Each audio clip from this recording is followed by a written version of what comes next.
Hey, how's it going, everybody? My name is Eric McKinley, and I'm coming to you live from the Blanks spot, guys. We are a 100% totally sublimation blank store where we sell things, all things sublimation. We're located in Columbia, South Carolina. Our address is 224 O'Neill Court. We're in suite number 26 and 27. That's Columbia, South Carolina, 29223. So before I get started, I'm going to give everybody an opportunity to jump on. I'm broadcasting today from our Facebook Live, also broadcasting to YouTube and also to TikTok. So guys, if you have not seen us before, make sure you like, share, tag, follow, and also hit the subscribe button if you're on YouTube to get more updates. My wife is usually in the video with me, but today she's taking a little short break, a much needed break. So I thought I'd come on and share some information with you guys. So like I said, drop your city and state in the comments to let me know where you're tuning in from. Once again, like, share, and tag. Okay. So I'm gonna give it a couple of more seconds before I get started, because this is some information that I think that everybody's gonna need to know, especially if you're new to sublimation, if you're a newbie, if you're interested in getting a wide format printer, if you're looking to get bigger prints, if you're looking to be more professional, these are things that you're gonna need to know that a lot of people are not gonna tell you. And when you get this information, once again, it's really important to understand the ins and outs of making purchases for your business before you actually do it. Okay. So let's go ahead and get started. Like I said, coming in from Columbia, South Carolina, guys, and we've been in business. We've been in business about 6 years, but our current business, the store, has been in business coming up on 1 year. We're going to make a year anniversary in May. My wife is a crafter. She's been crafting and creating and designing for almost 6 years. And through that time, I've actually been over her shoulder watching to see exactly what she's doing. I didn't really take too much. I wasn't too interested in the beginning, but as I began to see her business flourish and her passion for what she was doing, I wanted to be a part of it.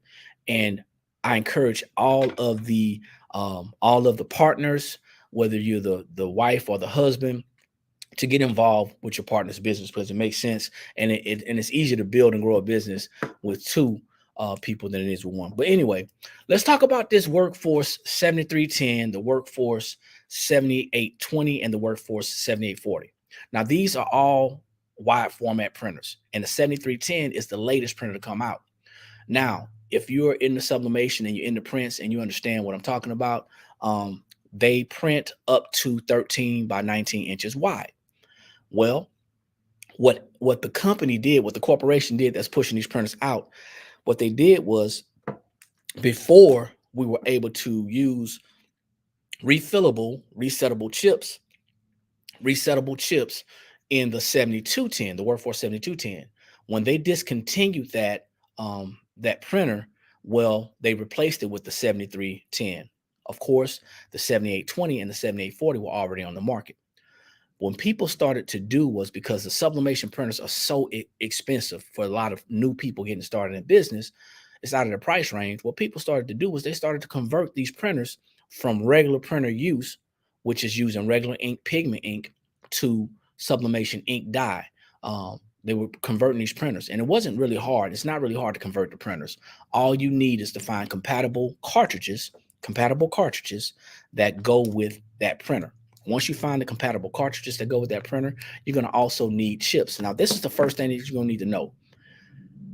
Before you purchase that printer, that 7310, the 7820, or the 7840, you need to understand that you need chips. You need chips in order for that printer to work. Okay, you can't just put an empty cartridge in there without the chips, because it's not going to work. And what I've been seeing is a lot of business owners that are not doing the due diligence, and they're just getting these machines just because somebody said that it was a good buy, that it was a good way to print wide format. They've been getting these machines, and what's happening is they're not doing the research. So just so you know, our company sells the refillable cartridges, and we also sell the cartridges with the chips as well as without the chips. Once again, you need the chips to actually print. Okay, and I'm not sure if everybody knows, But if you're using a cartridge-based printer, it's going to have to read some type of chip. Whether you know what that chip looks like or not, that's a different thing. But what's happening is people are ordering these printers, not knowing that they need a chip on the end of the cartridge to read the printer, so the printer can read the ink and print. What that's the first thing you need to know. You need to know that that printer takes cartridges that has to have the chips on it. So we have to do our due diligence as business owners. The next thing I think that's important that you need to know is that Epson, and I'm going to say their name, this is the truth, Epson did not make that printer specifically for sublimation. Now, when you buy the printer, you're able to do whatever you want to with that printer. They're going to tell you that if you use this printer for other than the printer was intended to be used, you could void the warranty. Okay, void the warranty. Now, they have the ability or the right to reject any request for help that you might have if the printer goes bad. So the other thing you need to know is you need to understand how to maintain that printer if you're going to buy it. Maintaining that printer means that how much the ink costs, how often you may or may not need to change these chips. Also, any type of other maintenance, such as print head cleanings, nozzle checks, things like that. Okay, so what's happening is what we're seeing a lot of is people are getting into sublimation, or they've been using certain printers for so long and they say, well, you know what, I want a wide format printer. This printer is very inexpensive. It costs like $199. So we're going to buy this printer. I think the top of the line is it's either the 7820 or 40. I'm not sure, but they may run anywhere between up to maybe $350 or $375. Well, what's happening is people's buying these these printers, and they're not understanding what it takes to actually run or operate this printer. You need refillable cartridges if you're going to use it for something other than sublimation. You're also going to need a cartridge with the chip. So this is what the cartridges that we sell, the refillable cartridges with the chips on the end. Okay, you need these. Now, I want to share something else with you. I'm going to show you something here in a minute. Okay, I'm not calling anybody out, but I'm pointing something out. We have a store on Amazon where we sell on Amazon's platform. And many of our customers that find us on Amazon, they are ordering our cartridges, and we just pulled the cartridges with the chips. We pulled them from our store. Okay, we're not selling these on Amazon anymore. We're selling them only in our store, the ones with chips. This is complete. The ones that we're selling on Amazon are the ones without the chips. And I have this bag in my hand because a customer returned this package to us. And I don't know if you can tell right here, but it has ink in the bag, which means the customer put ink inside of the cartridge, and they ordered the cartridges without the chips. Okay, so they ordered the cartridges without the chips, and probably unbeknownst to them, they didn't know that they needed to have chips attached to the cartridge in order for it to work. This is the cartridge without the chip. This is the cartridge with the chips. Okay, so the printer is not going to read this. It needs a chip. It will not read this. It needs a chip.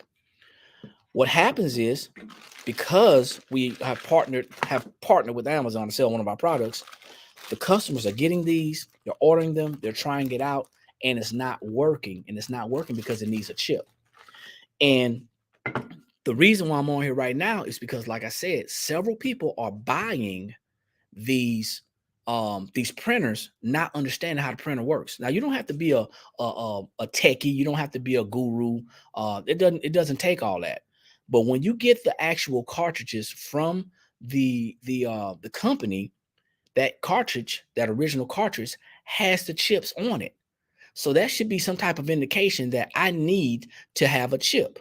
Okay, it should be some type of indication. Well, you got two options. You can take the chips off of the original cartridges and try to place them on a refillable cartridge. Okay, refillable, reusable cartridge. You can try to do that. I'm not gonna go through how to do it because, one, I'm not going to be liable for telling somebody how to do it. It's going to work different for everybody. You may have to shave it down so it can fit. You may have to glue it on so it can fit so it doesn't shift. Then the other option is you can find a vendor, a reputable vendor like us. We're reputable, and you can actually purchase these cartridges with the chips on there. And the problem is this 73, this 812 XL, these 812 XLs, the chips are not resettable. Okay. So if you know anything about, the workforce printers, the 7210, and I believe it was the 7110 and some previous printers before that, they used the 252 XL cartridges, and those chips were resettable, which means that you could trick the printer into thinking that the ink was full. Okay, you can reset it. You can trick the printer into thinking that the ink was full, and you can go on about your way. Well, big business, corporate America say, hey, you know what? I'm losing money. I don't like that idea. So I'm not going to participate in smaller businesses making money. And it is business. But what I'm going to do instead is I'm going to discontinue this printer. Okay. So they discontinued that 7210, which was the last printer. Then they came out with this 7310, which needs these cartridges with chips. I can't stress that enough. It needs the cartridges with the chips. Well, people started purchasing the cartridges with the chips. Now, here's something else you need to know. If you guys go back and watch this video, you can take these tips and take these notes. Epson and any other company is going to push out what's called firmware. Now, firmware, by definition, is basically just updates. It's software that's updates. It's supposed to help your device work better. That's what it was initially intended to do. But also inside of firmware, they have the ability to put in some type of bug or some type of malicious software, some malware that's going to cause you to lose the ability to work your printer properly or as you want to work it. So case in point, they pushed out a firmware update and I think it was January the 10th. They pushed out a firmware update, Epson did. And that firmware update was literally attacking the cyan, which is the blue, and the magenta, which is the pink cartridges. They were actually attacking those chips, which were leaving the smaller businesses disabled. They couldn't print, and the printer would not recognize those two chips. Now I know people probably saying, well, you know what? That's the chance you take. And you're right, because right there on the website, it says that if you use this firmware update, it could cause your printer to stop working, especially if you're using third-party or off-market ink and cartridges. So because many of us are not educated enough on the equipment that we're purchasing, we're not educated. Some of us actually updated. They did the firmware update, or they actually set their printer up initially, and there's a box that's supposed to be that's checked already. If you don't want those updates, you have to uncheck that box. My wife did a video about that on our YouTube channel, so I wish you would go to our YouTube channel, the Blank Spot Academy, and view the firmware update, so you can understand how to disable it. But many people, what they did was they initially set up their printer and they actually left that box checked. That means that any updates are going to come through. They're going to come through automatically. I'm going to tell y'all something. Updates are not helpful to your printer. Okay, updates are not helpful to your printer, especially if you're using it in a way that it wasn't intended to be used. So there is a way that you can disable those updates. Okay, but as far as fixing that printer, it's not going to happen. I personally got on the phone with Epson, with one of the representatives at Epson, and I can say with confidence that the gentleman that I was on the phone with said that he initially said that there was no way to undo the update, and that's a lie.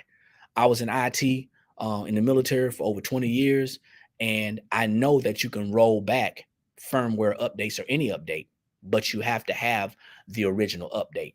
So that means if I have an update for today, Saturday, I believe it's the 19th, Saturday, February 19th, and I have the update from the previous day, the 18th, that firmware can be rolled back if I have the previous update, the previous firmware. Well, they're not releasing the previous firmware for the 7310, for the 7820, and for the 7840, and they're not going to release it. And after talking to the gentleman and I kept talking to him and kept asking questions, he went ahead and said, "Hey, listen, man, I'm going to be honest with you. We're not going to be releasing that previous firmware." So Epson, I just want you guys to know that Epson is purposely sending you updates so you cannot use your printer as a sublimation printer. Once again, once you buy it, it's yours. You should be able to do with it what you want. But just know that if you accept any updates, any firmware updates for Epson, and your printer has been converted to a sublimation printer, no matter what type of printer it is, if that previous firmware is not available so you can go and uninstall or reinstall the old version, you're not going to be able to use that printer for what you want to use it for. So when it knocks out that cyan, which is the blue, and the magenta, which is the pink, what happens now is it's only reading the black and the yellow. That means now you have to go out, and if you want to still use that printer as a sublimation printer, which you can, you have to go out and buy those 2 ink cartridges, pull that chip off, and put it on a refillable cartridge.